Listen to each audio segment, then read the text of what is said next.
cooking oil is dragging my soul. Literally every 2 to 3 minutes I had to sit down. I couldn't even be embarrassed. I was in so much pain. I had to sit down.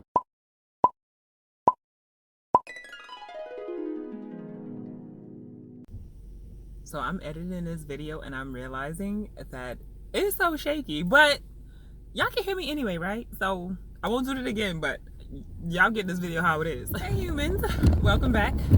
I'm just gonna get straight into the video. Last time I left y'all with a little cliffhanger, forgive me, about when I actually went back to eating all the meats and foods and things like that that I gave up, to see if it was all in my head or was it really affecting my body. The truth is, it wore me out. I'm gonna go to I'm gonna do each food one at a time so I could go in depth and not have to rush. The very first thing that just destroyed me was cooking oil. And this is actually before I did a month of like eating bad for myself. I was eating fries every day because in my head, right? Potato and peanut oil. It should be good, right? I literally, okay, I might have OD'd. I'm not even exaggerating. I had 3 large fries every single day for, let's say, 3 weeks straight. And I'm not exaggerating because I do van life and I had traveled to Atlanta and my car was, I was still building it out and it fell and everything else. So I didn't have time to cook in there and clean. So I was just like, I'll just eat out because it's healthy. Potatoes are healthy for me. I literally gave myself a herniated disc or something like that. Like there was actually a knot in my back and I was doing all these exercises, trying to get rid of it, these stretches. I was dang near doing yoga and bending myself and contouring every which way. And nothing relieved the pain, no matter what expert or whatever. The only thing that eased the pain was that my father was like, you need to sweat it out. So, my father. And it made sense because if you think about cooking oil, right? It has a high burn temperature. So in order to get it, like you ever see your mom ever cook like a soup or something like that had a lot of oil in it, like if you are like Caribbean or whatever, like oxtail, and when it's cold it has that thick film of oil, that thick yellow, that's what's in your body. So when the temperature drops from cooking temperature, the oil starts to solidify in your body, which is just, my own theory. It makes sense, right? Between, me and my father.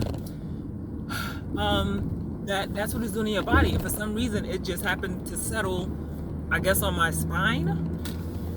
And it was excruciating. Of course, I didn't correlate it in the beginning. I didn't know what was causing it because you're not going to think, oh, cooking oil is what's causing back pain or herniated disc, because there was an actual lump in my back, like right next to my spine, I guess above my hip joint. I guess that's the right spot. Don't quote me on that. To the point where if I would walk around in a supermarket just looking for stuff, I would literally sit down in the middle of the store. I am not exaggerating. The pain was so bad, just walking hurt, and it just came out of nowhere. I thought that maybe because I was moving stuff around in the van that I maybe pulled something.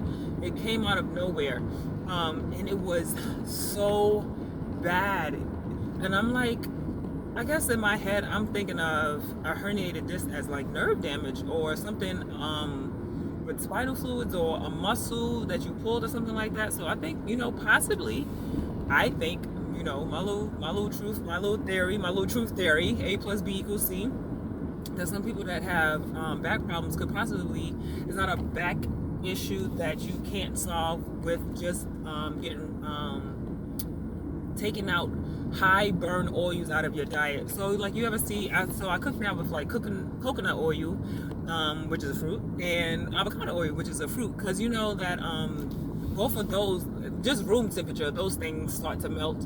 And so if your body is higher than room temperature, it'll melt, and your body will be able to metabolize it and get it out of your system. So the way that and it took me a while to figure out that was the issue. Like I said, I play sports still every day, so I put on like a waist vest, and to heat up my body to sweat out what was going on in my back. I thought I was just heating up my back because I thought I pulled the muscle.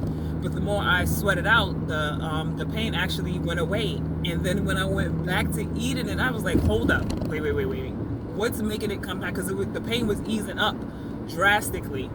So I was like, so I had to put it two together, and I'm like, oh, cooking oil is dragging my soul. I can't even, like, if I can show you, I literally every 2 to 3 minutes I had to sit down. And on like if I'm in like Target, you know how it has that like kind of things that have something, not that you can necessarily sit on because it's like all the way to the floor. I would sit down on it for 10 minutes in front of people walking past, and I couldn't even be embarrassed. I was in so much pain I had to sit down. It is getting dark, sorry y'all. The oils that I realized that were affecting me, because it's still, if I eat it to this day, like that little pinch comes back. Safflower oil, sunflower oil, I want to say cottonseed oil, but I'm not sure about that one. But, peanut oil, obviously, like the regular cooking oil. I think those are it. Avocado oil and coconut oil. So that's mostly what I use. And olive oil. Obviously those are fruits. So you're not gonna have an issue. Here's a cheat code, ladies. When you actually stop eating bad oils, the midsection goes down drastically. All that bloating and gassiness that you have, it actually goes away without like you even having to exercise. Well, for me, it went away without me even having to exercise. And the ultimate kicker, when I stopped eating oils that are hard to metabolize because of temperature or body temperature, I actually stopped If you enjoyed this video, don't forget to like, comment, and subscribe, and share with Auntie and them. Bye, y'all.